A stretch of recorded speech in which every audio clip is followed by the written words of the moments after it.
Hello, welcome to the Blue Chair. My name is MØON, and today we are going to edit Romancing Mr. Bridgerton by Julia Quinn.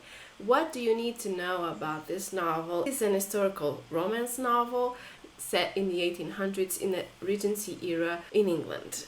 We follow Colin, Bridgerton, and Penelope Featherington, childhood friends that turn to lovers. Colin has always seen Penelope as a friend and no more than that. On the other hand, Penelope has always loved Colin since the moment they met. However, in this book and in this chapter in particular, Colin is starting to realize that maybe they are more than just friends. Also, in the Bridgerton world, there is a gossip writer named Lady Whistledown. She exposes people and gossips about their issues in public, like a tabloid or a newspaper sort of magazine would, which makes her the most loved/hated woman in London. Just a quick disclaimer. In this video, I'm going to discuss who Lady Whistledown is. Therefore, if you don't want any spoilers, I would advise you to go read the book first or watch the show and then come back. There are moments in a woman's life when her heart flips in her chest, when the world suddenly seems uncommonly pink and perfect, and when a symphony can be heard in a tinkle of a doorbell.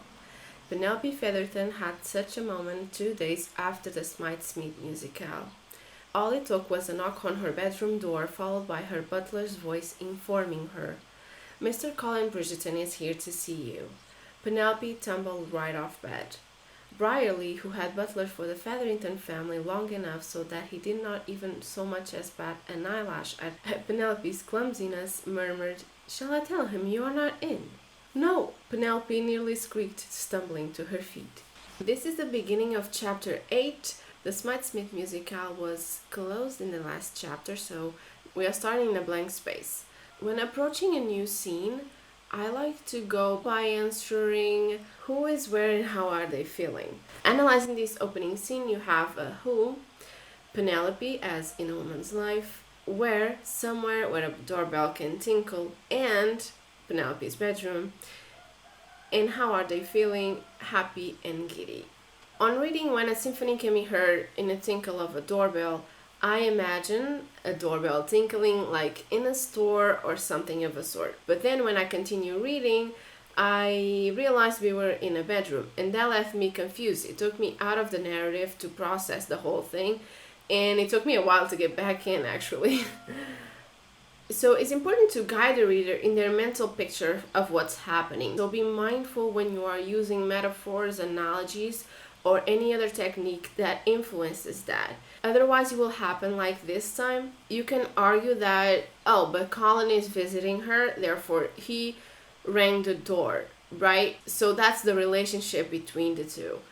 And I get it, but I have to be confused first in order to understand it. I'll have to read the rest of the scene until someone says that Colin is visiting, and only then I can understand that the doorbell who tinkled was because Colin was visiting her. And if I have to do that a whole mental gymnastics in order to understand why a paragraph is written in a certain way, then it's not clear enough. And clarity is the most important part of a story. If the reader doesn't understand what you are saying, he will never understand your story and live it. In doubt, choose clarity. So next we have Penelope Featherington had such a moment 2 days after the Smith musicale. All it took was a knock on her bedroom door, followed by her butler's voice informing her, "Mr. Colin Bridgerton is here to see you." I would eliminate these sentences. I think it keeps us from the good stuff without an actual purpose. It dragged the scene a little bit. It didn't give us any information that mattered. We already have an introduction that places physically and emotionally in the scene, so we don't need any more, and we can move on with the action. Next we have Penelope tumbled right off bed. Brierly, who had butlered for the Featherington family long enough so that he did not even so much as bat an eyelash at Penelope's clumsiness, murmured, "Shall I tell him you are not in?" So this phrase is a mouthful. I was struggling to read it out loud. It's too long and filled with unnecessary information. So first of all, we start with his name, Brierly. So this character shows up like 3 times in the whole book and has no influence on the plot or on the characters besides his job. So I wouldn't name it anything else but the butler. The butler does a much more job at clarity than his actual name. We have a large cast in this book as well, so remembering one more name of a character that does not matter to the narrative whatsoever, it's just more unnecessary work, you know. Then the fact that he worked for the Featherington family for a long time, it's not important whatsoever. I understand that this was written so that him not reacting to Penelope made a little more sense, but it's not really necessary. I think we could have him not react to Penelope's clumsiness and being completely unbothered, have that subtext of he's used to it. Summarizing, Penelope is nervous but at the same time so excited that she ends up getting ready in record time. And the scene goes as follows. "That was quick," Colin said with a quirky grin. He'd been standing by the window peering out at Mount Street. "Oh, was it?" Penelope said, hoping that the heat she felt on her skin wasn't translating into a blush. A woman was supposed to keep a gentleman waiting, although not too long. Still, it made no sense to hold such silly behavior with Colin of all people. He would never be interested in her in a romantic fashion, and besides, they were friends. Friends, it seemed like such an odd concept, and yet it was exactly what they were. They'd always been friendly acquaintances, but since his return from Cyprus, they'd become friends in truth. It was magical. Even if he never loved her, and she rather thought he never would, it was better than what they had before. Notice how the sentence, "he'd been standing by the window peering out on Mount Street," doesn't actually have much relevance. As in, if he was standing by the fireplace, by the door, sitting on the couch, or anywhere else in that living room, it would be exactly the same. So if he could be anywhere, it doesn't matter where he is. And the same goes for Penelope being in her bed earlier in the beginning of this chapter. It does not matter for that scene. She could have been literally anywhere, including the drawing room. For example, if she was in a drawing room, she could have heard the doorbell, and in that sentence might have a little more sense. When placing characters in certain spots in a room, it has to make some sense to first the character in itself and then to the scene. Doesn't matter actually where they are or not. Does the reader need to know if they are by the window, by the fireplace, or just that they need to know that he's in a drawing room, period? It does not really matter. Sometimes writers want to have absolute control in what goes on in the reader's mind. And the more we try to control, it's very common to feel the urge of saying she felt, she saw. Those words are just filters that distance us from the narrative. I know that she's feeling because I'm in her perspective. Anything that she says, it's a demonstration on what she's feeling and experiencing. Heat in this situation is a physical reaction, so it can only be felt. Therefore, we don't need to mention. It's kind of redundant. As for the rest of this scene, I think we could just summarize.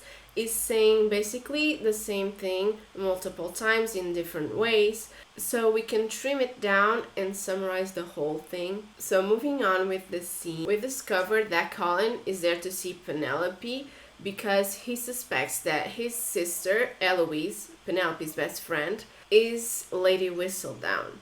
So he's concerned about the consequences of that. Penelope questions his evidence, and after presenting them, the scene goes like this. Penelope didn't say anything for an agonizingly long time. Colin's evidence was damning indeed, especially when combined with Eloise's well-known and well-documented penchant for nosiness. But she wasn't Lady Whistledown. She couldn't be. Penelope would bet her life on it. Finally, Penelope just crossed her arms and in a tone of voice that probably would be more at home with an exceedingly stubborn 6-year-old said, "It's not her, it's not."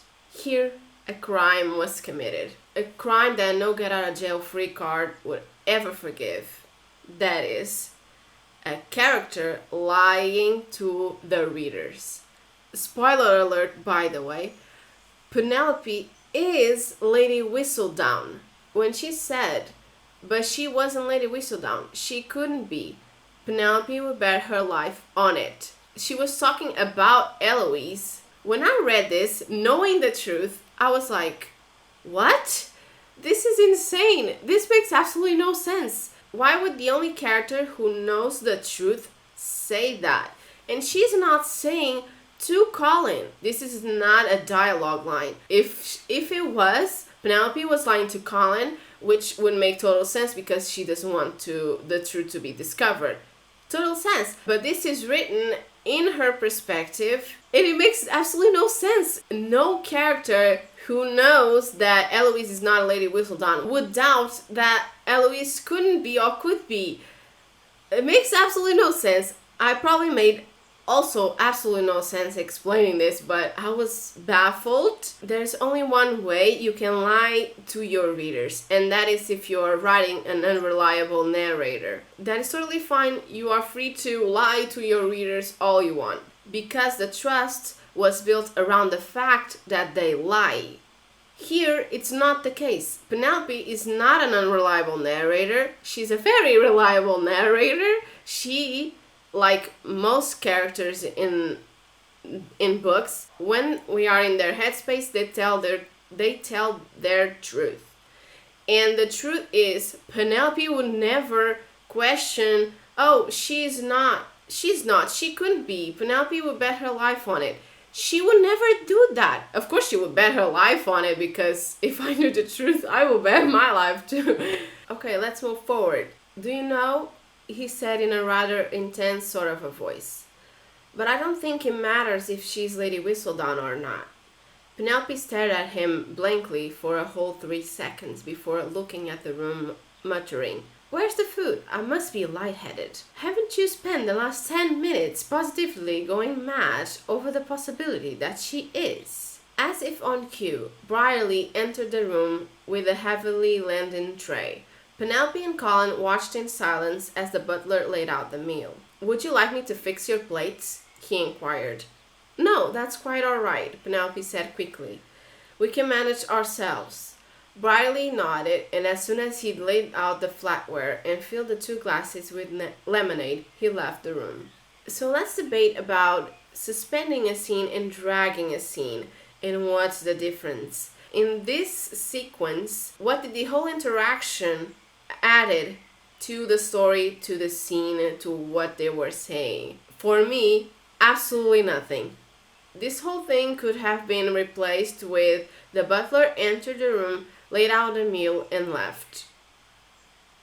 We would know and feel exactly the same way as we did by reading this whole interaction. Since it's not that long, it didn't drag to a point that I stopped reading. It slows the pacing down by dragging and by giving me absolutely nothing. So why stop the action if you are not going to add something? To have suspense, you have to keep inflaming the raw emotion of the scene. And this suspended the scene but added absolutely nothing, because the characters shared a flat silence with no tension, no unspoken words, no emotion whatsoever. The only thing that we got was Penelope saying that they could manage themselves, which is absolutely irrelevant.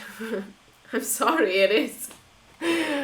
After the whole Lady Whistledown Eloise issue, they have a little flirting going on, and then Penelope wimps up the courage and asks Colin to kiss her, and the rest is as follows.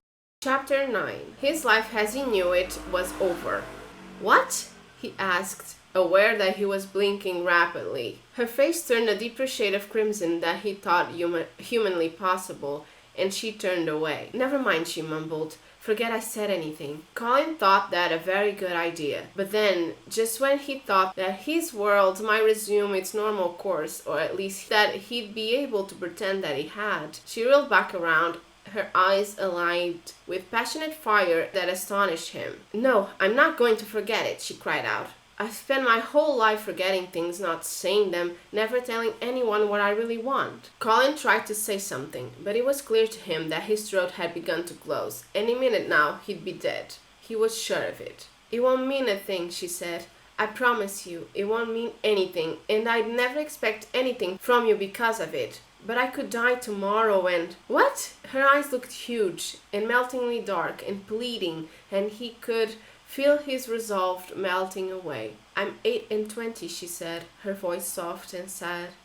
I'm an old maiden, and I've never been kissed. Here we have two ideas, actually two motivators for the same thing, and those two motivators actually don't necessarily match with each other. The first motivator is that she could die tomorrow. The second is that she's 28, considered old by her society, and she've never been kissed. It's two motivations, right? And both of them fell out of the sky, and both of them are never going to be mentioned again. In this story in particular, it was a pattern that repeated quite often, that is characters doing X because the plot says we need to move forward and we need to go this way. That is fine. In every story there are parts where the plot drives the story, and there are parts that the character drives the story. But both of them need to make sense, and both of them have to come together. So then Colin and Penelope do a little tango, will we, won't we? And then the narrative goes like this. He assumed that he'd say something flip and droll, like the devil-may-care fellow he was reputed to be. Anything for you, perhaps, or maybe every woman deserved at least one kiss. But as he closed the bare distance between them, he realized that there were no words could capture the intensity of the moment. No words of passion, no words for the need, no words for the sheer epiphany of the moment. And so, on an otherwise unremarkable Friday afternoon, in the heart of Mayfair, in a quiet room on Mount Street, Colin Bridgerton kissed Penelope Featherington. And it was glorious. His lips touched hers softly at first. Okay, and then he continues on from that, describing all. My question is, why would you end the scene and then go back and describe what happened before you end it?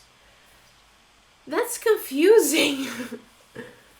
There's no better time to describe what they are feeling than in the moment that they are feeling it. You took me out of the moment, told me what was going to happen, and then inserted me back in. All the suspense, the mystery, the thrill, all the emotions were put on pause and then trashed because I already know what's going to happen. If I was going for a PG version of this book, then And So on an Otherwise Friday Afternoon was beautiful. It was a great ending to the scene, and we could move on from that. But this is not that book. Don't tell me and then show, please. So everything that came after this should have been before this, and then you went and so on a unremarkable afternoon and whatsoever. That's it. It was just switching it over, and I would be totally fine and not freaking out at all. So we